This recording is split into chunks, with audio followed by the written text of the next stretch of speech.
I'm gonna have Diane hand the books out. Usually what we do is we kind of pass them around. It's gonna be a little bit hard because we don't have continuity here between things. But I like for everybody to get a chance to hold them and touch them and see and look inside them. And as I usually do this list, I always start with babies and I end up at the end with adults. So I'm just gonna get started. So our first one is a board book, and that's for babies and toddlers. It's called Little You, and this book and another book on my list were both illustrated by a woman named Julie Fleet, who is a Cree Native American, and I love her illustrations so much that she got 2 books on my list this time. This is just a real simple little book that shows the joy that babies bring into the world. So this would be a great gift for a new parent or a new baby up to age about 2. Very simple. My second book on my list is called Bear Has a Belly, and it's by Jane Whittingham. And it's all about body parts, so it would be perfect for a 2 or 3-year-old who's starting to kind of discover their own body. And it has rhythmic text. It talks about the things that animals and humans have in common as far as their bodies. And then it also has some activities at the back, which I really like, so it's interactive in that way. It also uses photos, which I think is a great way to communicate things with young children. So I really, really love this book. It looks simple on the outside, but it has a lot to it. My next book is called Dream My Child, and this is by R.H. Sin.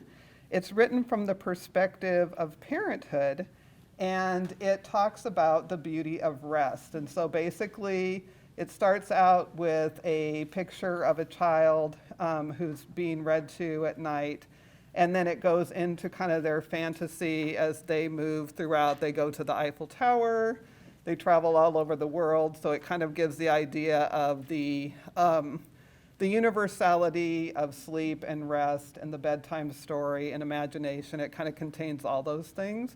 I also really love the illustrations in this book. I think they're really quirky and interesting. Another book I chose that is also illustrated by Julie Fleet is called Still the Love Goes On. It's by Buffy St. Marie, who you might know more as a singer-songwriter.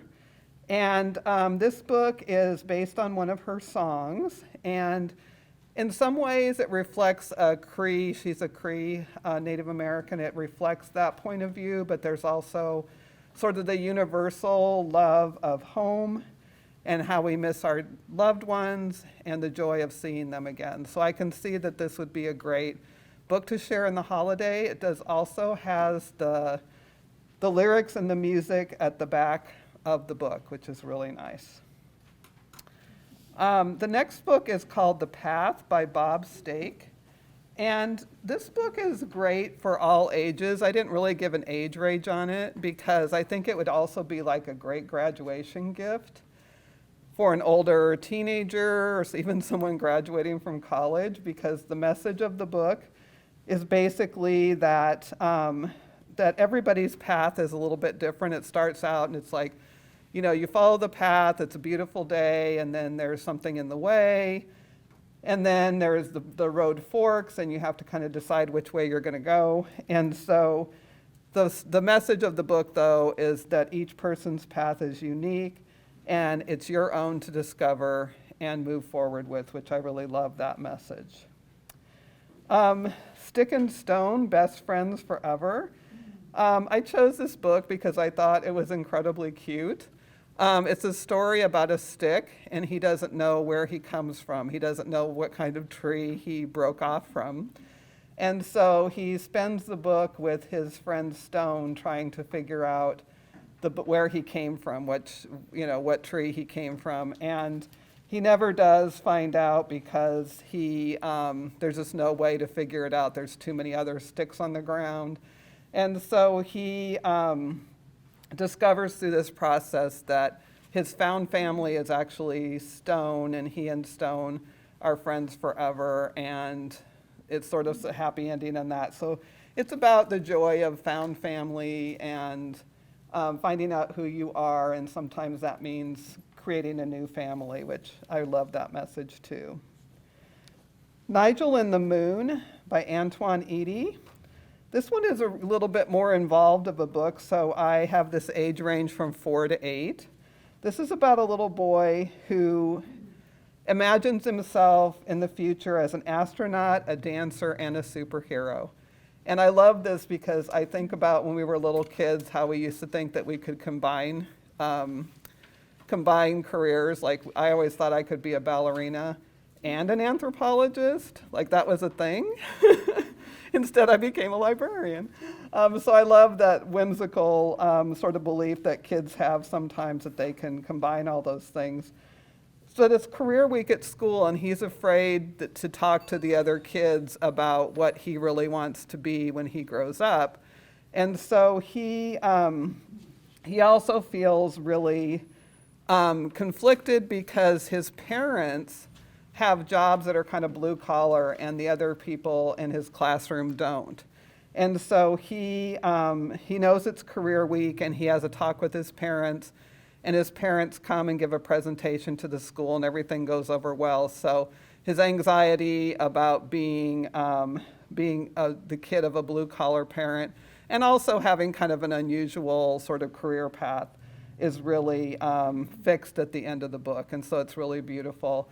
The illustrations are also gorgeous, and they feature a child. I think it's pretty clear that his parents are maybe immigrants, and and they're African American kids, and so it's just really an interesting book.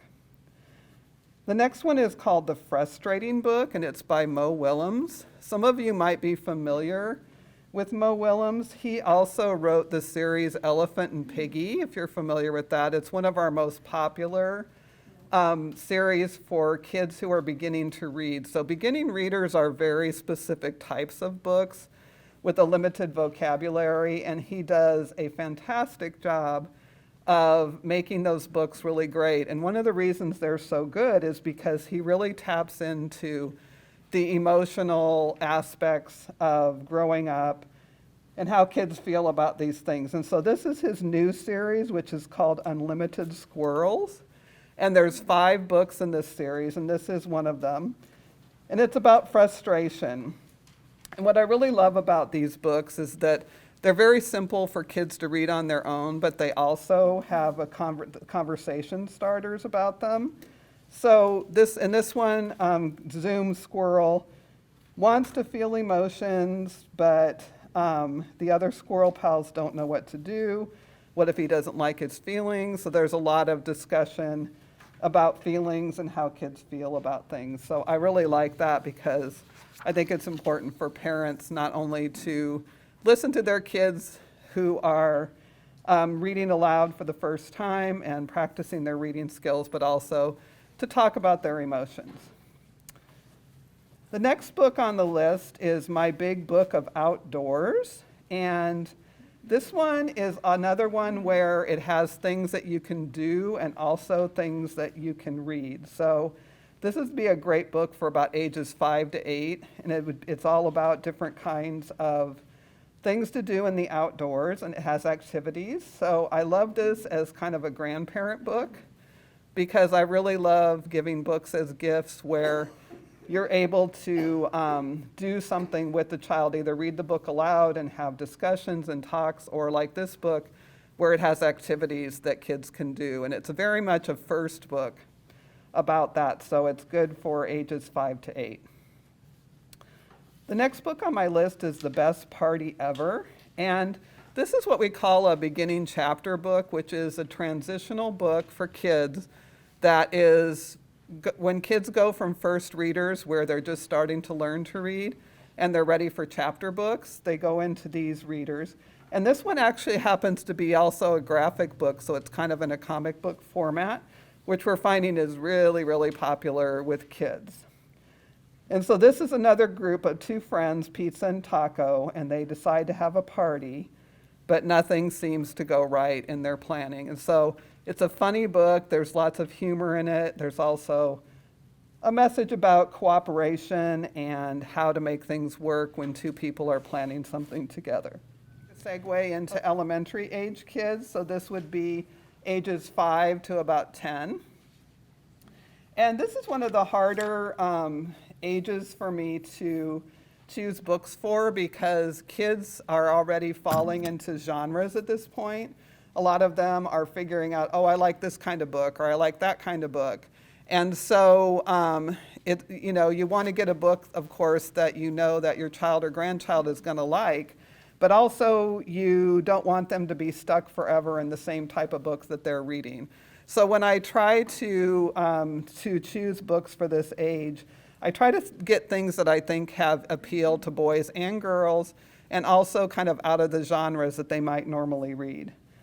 So the first one is actually a book by Chelsea Clinton called Welcome to the Big Kids Club. This one is a nonfiction book, and it's intended for people whose kids who are expecting another baby. So you may have a child between the ages of 3 to 8, and there's going to be a new baby in the house, and this is a book about how to prepare for that. The next one on this list is A Wolf Called Wander. I chose this book for a few different reasons. One is because I think that animal books have kind of a universal appeal to kids, and this is based on a true story, which I thought was really interesting. So this is based on a wolf who was part of a pack, who was tagged because the Wildlife Service was keeping track of him, and he got separated from his pack and he traveled 1,000 miles before he created his own pack eventually. And the book is told from the point of view of the wolf, and the wolf communicates sort of mentally with the raven, and so there's sort of that magical fantasy sort of anthropomorphic aspect to it, but it's not Disney-esque at all. So let me just tell you, this really talks about what the wolf faces in terms of humans and in terms of the environment and all the different things that he comes up against. It's really probably like in the vein of The Incredible Journey, and I was thinking this is kind of like the trauma we all felt when we watched Lassie when we were little kids. You're rooting so much for the wolf to overcome things, but there's a lot for him to overcome in his journey. So this would be a great one for about an 8 to 12-year-old, especially if you have a kid on your list who's a real animal lover. Out of Range by Heidi Lang. This is a great sibling story. This is the story of 3 girls, Abby, Emma, and Ollie, who are all between the ages of 9 and 14. And as often happens with siblings, the older sibling is starting to separate herself from the younger ones because she's entering adolescence. They aren't getting along at all, and so their parents send them to this camp, hoping that they will take all of their technology away and the girls will bond again. And they do start to do that, but unfortunately they get separated from their camp counselor, so then it becomes kind of a survival story. And they have to learn to depend on themselves, and the wilderness that they're in is called No Return Wilderness. And sometimes you think they really aren't going to make it through. So this is a great sibling story. I can see boys and girls enjoying it just because there's the sibling aspect and also the survival aspect. But definitely, if you have a girl in the 8 to 12 range that you're buying a book for, I think they would enjoy this. Invisible by Christina Gonzalez. This book is a, should be, oh, there it is. Okay, it's already gone by. Okay, this is another book that is in a graphic format, and it is about 5 kids who are in after-school detention. So it very much reads like The Breakfast Club, where they see themselves as being really, really different. They all have Latinx roots. There's a kid from Cuba, there's a girl from Mexico, but very, very different types of families and very different types of life situations. And they're all kind of in trouble. They're doing detention. The person doing detention with them is giving them all kinds of boring and disgusting things to do, like picking up trash as part of their detention. And they discover that there is a woman living out of her van behind their school, and they decide to try to help her. And so what they learn about themselves, what they learn about helping other people, what they learn about growing up and taking responsibility is a big part of this book. So it's a really great book because there's something for everybody. I think among the 5 different kids in the story that all kids would find someone that they relate to. Trees, Leaves, Flowers, and Seeds. This is a visual encyclopedia of the plant kingdom. This is a Dorling Kindersley and a Smithsonian book.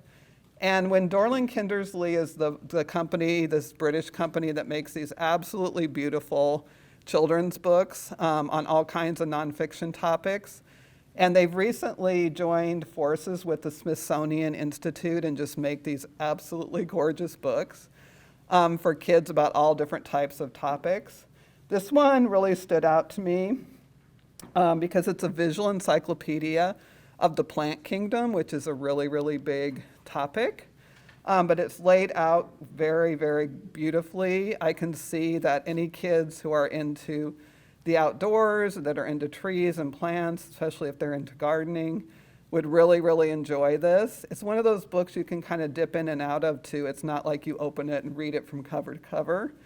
There's some interesting stories in there about ferns and how old ferns are, and ferns lived at the same time as the dinosaurs, so it really has a lot of kid appeal, even though it's packed full of also really great information about the plant kingdom and the plant world.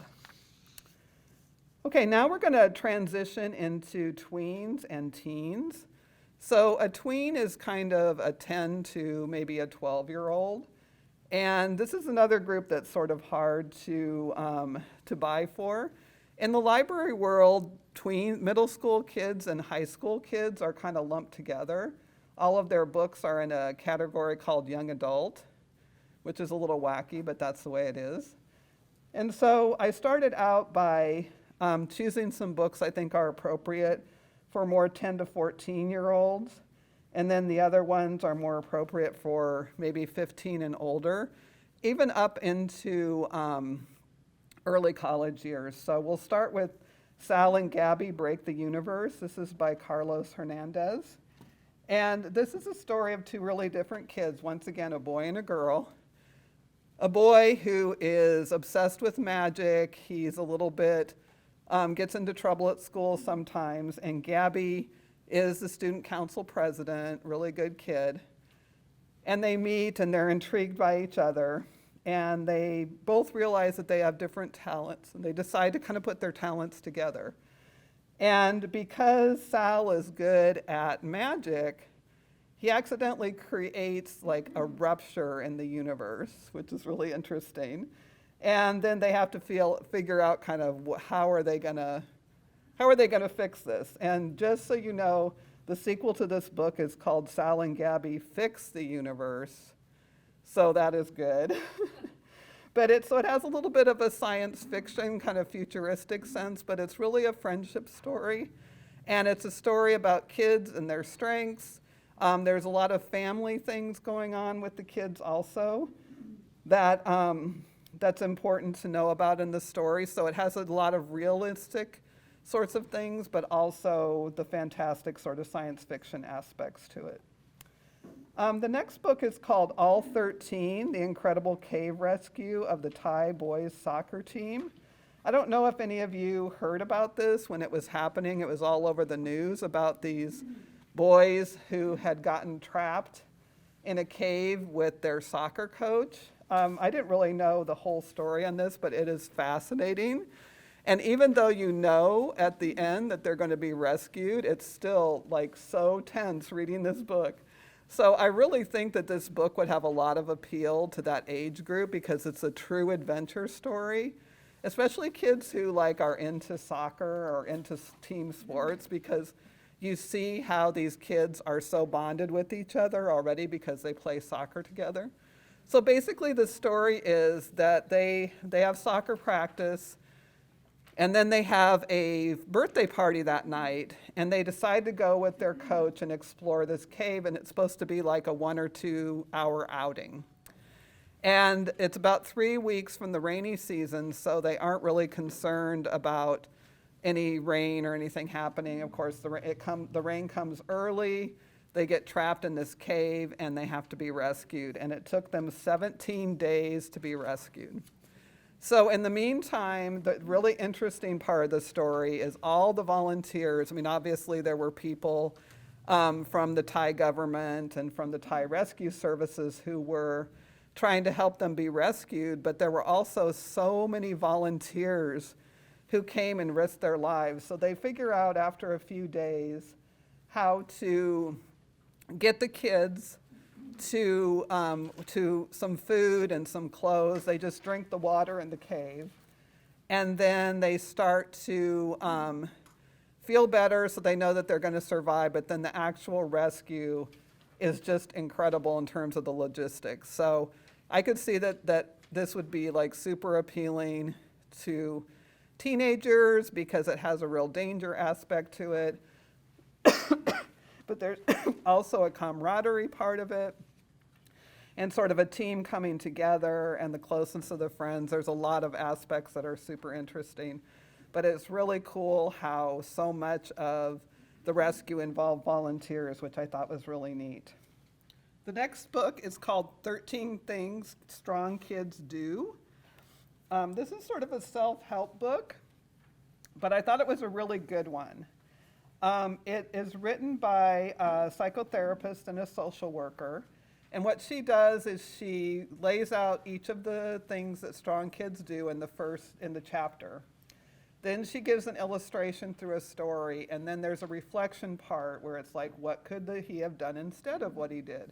So like one of the chapters is about, and I can relate to this so much because I had a son in middle school who wouldn't do his homework or would do his homework, but he would stick it in his notebook and never hand it in, which was inexplicable to me.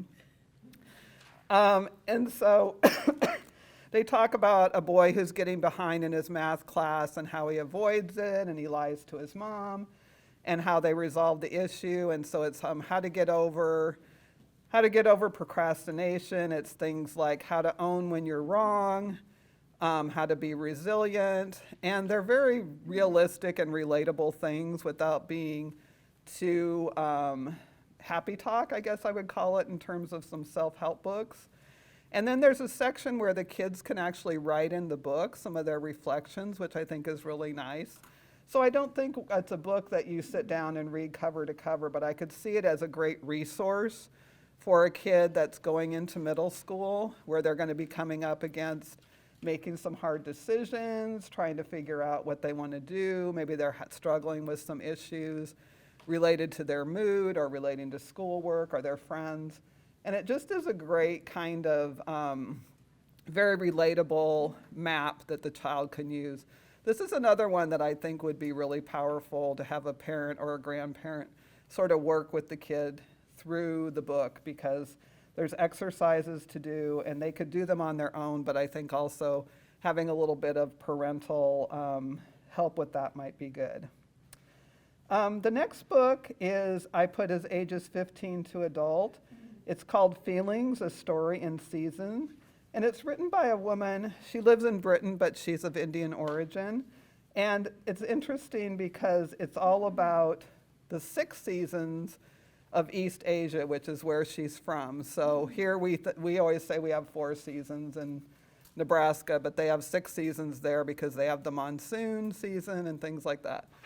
But this is a really beautifully illustrated. Once again, it's a graphic book where she talks about the influence of the seasons on her moods, on her feelings. And the illustrations are the standout, but also I think it's really validating, especially for young people, to realize that the seasons do influence how we feel. Sometimes we're energetic, sometimes we're tired, sometimes it's hard to face the day. Those of us that live in Nebraska know what the long winter is like for people. So it's just a really beautiful sort of illustration of mood and season and weather and sun and all those things and how they affect us. The next one is called Starry Messenger. This is by Neil deGrasse Tyson. And I was really interested in this book because he's a big hero of my kids. My kids are in their 20s and 30s. And he's always been a real hero of theirs because not only is he a scientist, but he's an incredible educator. And this book is so great because it's short, it's fairly simple, and even though he is a brilliant scientist, he brings down the topics to a level that is easy for young people to understand. So that's why I gave this a 15 to adult. I think this also would be a great book for a young adult, someone that's in college. And he touches on a lot of things like war and politics, gender, beauty, race, culture, and he does it all from this sort of perspective of thinking about the universe and kind of the whole of time, because we can get really tied up in what the issues are in front of us right now, but he's really good at putting perspective on it and sort of connecting us to the previous generations, but also to the other life forces that we exist with. So we exist with animals, we exist with plants, we exist with the stars, and he's really good at bringing sort of that deeper sense into the conversation. So I came away from this book with a really hopeful perspective, which is another thing I think a lot of our young people would appreciate right now. The next book is also a hopeful book. It's called Now is a Time for Trees. And this was written with the Arbor Day Foundation. And for every book purchased, a tree is planted. So you have the great feeling of having bought a book and also planting a tree. So that's really cool. And so the first part of the book is really about all of the initiatives going in all over the world, from urban settings to the rainforest to rural places where people are really starting to recognize how important trees are. And so that part is really great because you hear about this Tree City USA, this urban forestry program, and also like trees are really having finally their day where people are recognizing how important they are to the whole entire ecosystem. And so that's kind of what the beginning of the book is about. And the second part of the book is more focused on what kinds of trees are you interested in? And it talks about everything from the size of the tree ultimately, to does it give fruit or not? Do you want it close to your house to give you shade? Do you want it close to the street? Those kinds of really practical considerations. And then there is a sort of index in the back that has a list of trees and talks about where they grow well and what they do, how they contribute, and if it's the kind of tree that you might want. So once again, I think it's a really hopeful book, and I think it would be a great gift because you know you're not only giving the book, but you're also getting a tree planted. And it has an Arbor Day connection, Arbor Day Foundation connection, which of course is a great Nebraska connection. I always put a cookbook on my list, and this one I chose, and I have to admit I chose it because I like the cover of it. And it's called All About Dinner, and it really just focuses on dinner. It doesn't have any, it does have desserts. It has 10 amazing desserts in the back. I had to check and see because I was like, dinner isn't just dinner. You have to have dessert too. But it's really a beautiful book, and I think it would be great for kind of middling cooks. So in other words, these are not beginners. These are not people who've never made meals before, but also not someone who's really experienced. It's kind of good for that middle road. And in addition to the recipes, she has these helpful little asides in green, which expand upon the topic or talk about a related issue. So she has this great recipe for dill deviled eggs, which is like one of my favorite things in the universe. And then she has a whole separate section on the bottom about hard-boiled and soft-boiled eggs. So if you want to know anything more about boiling eggs, it's in there. So I think it's really a great resource and a good cookbook for someone that is a little bit of experience, but not gourmet level yet. A Life in Light, Meditations on Impermanence by Mary Pfeiffer. Everybody in this room has read a Mary Pfeiffer book, correct? Yes. Or maybe all of her books. I just read this one, actually. Yeah, it was great. Yeah. So when I got this book, I thought it was more of a memoir. And it's actually more very short essays, but they do go chronologically in her life. And what I really love about it is that she always circles back to the theme of light in her life. So through all the things she went through as a young child, in her adolescence, she was a single mom, and there was a lot of struggle in her life. She always comes back to this idea of finding the light, finding the good, and there's a section in here also about the pandemic, which I think a lot of us could relate to, where she talks about just being incredibly depressed and sad that she couldn't be with her kids and grandkids, and then just sort of turning it around. So a lot of it is kind of wisdom that comes with age, but it's clear when you read her books that she's always been a wise person, and that kind of every experience that she has in her life just keeps adding on and on to her wisdom and her knowledge. So I thought this was a really beautiful and comforting book. I could see it would be a great gift for any adult on your list. I really loved it a lot. Growing the Midwest Garden.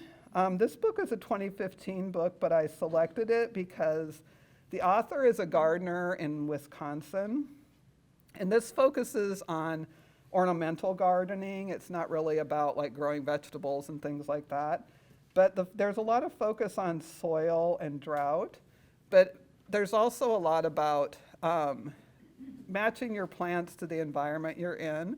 So if any of you are gardeners, you know that we're in a terrible drought, and if you have plants that need a lot of water, they're probably suffering right now. So, the emphasis in this book is sort of focusing on the environment that we live in, finding plants and shrubs and things that match that environment. And there's some really neat stuff about how you lay out gardens, how you use color. I just thought overall it was a great resource for people who live in the Midwest.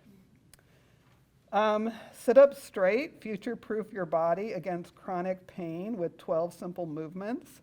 I almost didn't include this book because after I started reading it, I realized that the author has a business that he was promoting in here, about his way of helping people with their back and neck and all kinds of problems. But I thought that it was so helpful in and of itself, if you ignore that part of it, that I included it. And one of the reasons I became interested in this is I was in Seattle visiting my kids, and my son-in-law works from home. And I was at his house for several days, and he literally sits in his bed and works all day.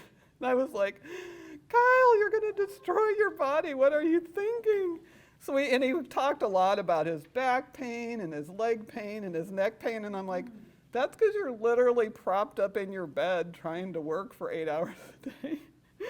So I'm going to buy this book for him. But I think a lot of us, especially with the pandemic and working from home, we're not in our normal work environments, and even some of our normal work environments aren't healthy for us. So I think this would be a great book for someone who, and let's face it, most of us, even younger people and even people not working from home, spend a lot of time in front of a computer, and it can lead to all kinds of muscular and skeletal problems. And he has these great sort of a toolkit for changing the way we move, not only how we sit, but how we stand, how we walk, our posture. It's got a lot of great stuff in it, so I decided to go ahead and include it. The Bedside Book of Birds, an Avian Miscellany. This is by Graham Gibson, and I didn't realize this at first, but he was the husband of Margaret Atwood. And he kind of came to birding later in life. He said he just couldn't care less about birds, and all of a sudden one day he had a breakthrough and became a birding fanatic. And this is an odd book in that it's a collection of different folk tales and ancient information and poetry and all different kinds of things about birds. So it's another one of the dip in and dip out books where you don't really sit and read it cover to cover. The really outstanding thing about this book are the illustrations. And some of the illustrations of the birds date back to the 1400s. There's even a cave painting of birds that's really gorgeous. So I enjoyed that part of it a lot. I thought the paper it's printed on and the cover of it is beautiful. And this is another book where a percentage of the purchase price goes to protecting birds and habitat. So he was very involved in that in his life later. So, you know, I have a bird-loving friend. She's sitting right here. And she's gotten me into it too. But, you know, I was thinking about what you can buy your bird-loving friend, and once they have a great book, you know, guide, this one seems to fill the spot with just all kinds of other interesting bird information. And I will give a trigger warning to people that there's a whole section about people hunting birds for feathers and for meat and extinction. So I skipped over that part, but I like the rest of it a lot. The next book is called What Do You Want to Be When You Grow Old? The Path of Purposeful Aging. This was written by Richard Leader, and basically it's a conversation between these two men who are both in their 60s. They've been friends since their 20s, and they're talking very honestly about the challenges and the rewards of aging.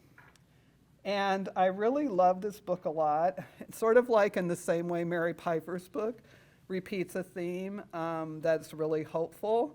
He talks a lot about purpose and about growing. And if we don't have purpose in growing as we grow older, things aren't going to go well for you. So I really loved it, and I loved how they were so engaged with each other in conversation. A lot of it was about the positive possibilities, but it doesn't gloss over things like loss and the other things that we deal with as we age. So I thought this is a great book for someone who is getting ready to retire.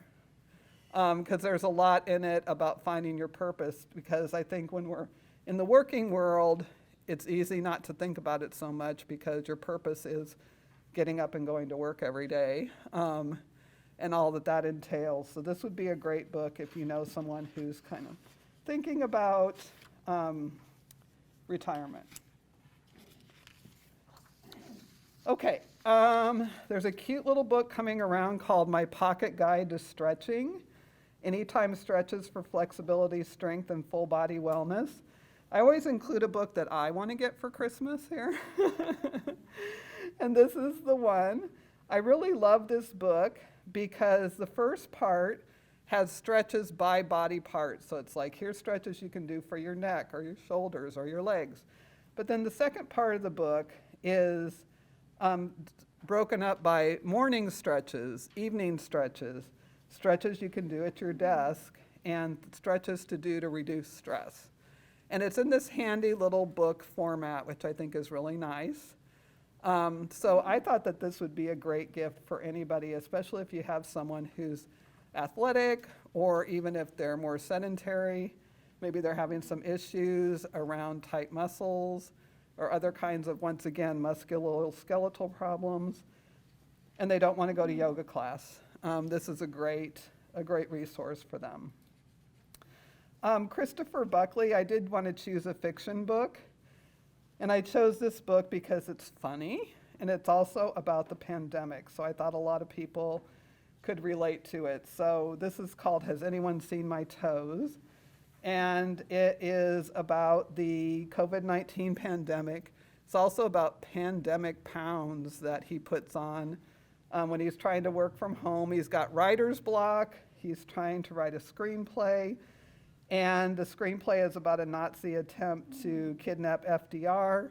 And when he's researching this, he starts falling down internet rabbit holes, which we can all relate to, about all kinds of things. But he also gets very intrigued by a local election for a coroner.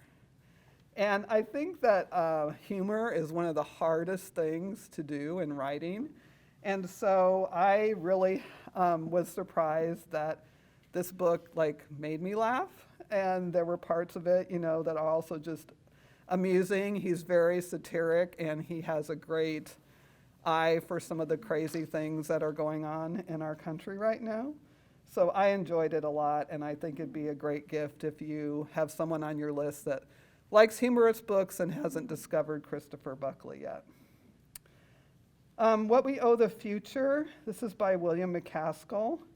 I chose this book because I heard him talk on a podcast that I like called The Ezra Klein Show. But I understand that he has sort of a famous TED Talk too, so you might want to watch the TED Talk and decide if you want to own this book. But it's called What We Owe the Future. And he talks about something called long-termism. He's a philosopher. And this is basically an ethical stance that gives priority to thinking about people who are going to live a long time from now. So it's not just about protecting the planet so that people can live. It's also about creating policies and improving things for everybody. And he calls this effective altruism. And it's very interesting. I know that he was one of the youngest philosophy professors ever at Oxford, and he's clearly brilliant. But I think that one of his themes in his book is that it's not important that we just survive, it's important that we also thrive. So I think this book would be a great book for anybody if you have a deep thinker, if you have a philosopher, if you have someone on your list who's concerned about what's happening with humanity and how we can make things better for people in the future, this would be a great gift. The Dry Challenge, How to Lose the Booze for Dry January, Sober October, and any other alcohol-free month. I guess Dry January started in the UK in 2011. I had never heard of it till last year when I had a friend who told me they were doing Dry January. So basically, it's just a way that people can decide not to drink for a month or 6 months or however long they want to, and all the benefits that come from that. So in addition to it benefiting your health and your weight, your finances, there's also a chapter on being more clear-eyed when you're dating, which I thought, this is really kind of a millennial book. So if you have any millennials on your list, I think it's sort of written for that age group. And also better sleep and developing new habits and hobbies. So there's a whole section in here that's like, what can you and your friend group do instead of going out and drinking? Well, you could go roller skating, or you could go on a hike or whatever. So it has great ideas for alternate things to do when you're not drinking. Naturalist, a graphic adaptation, is an adaptation of Edward O. Wilson's memoir called Naturalist. And I don't know if you're familiar with him. He is 93 years old now, and he is still alive. The original memoir came out in 1994. And he is one of the preeminent biologists of our time. He actually got started out writing about ants. And there's a whole section in the middle of the book that's very intense about ants. So if you're interested in that, you might want to read it. I know some people were like, oh, I skipped over that part. But it's a graphic adaptation. There's a lot of text.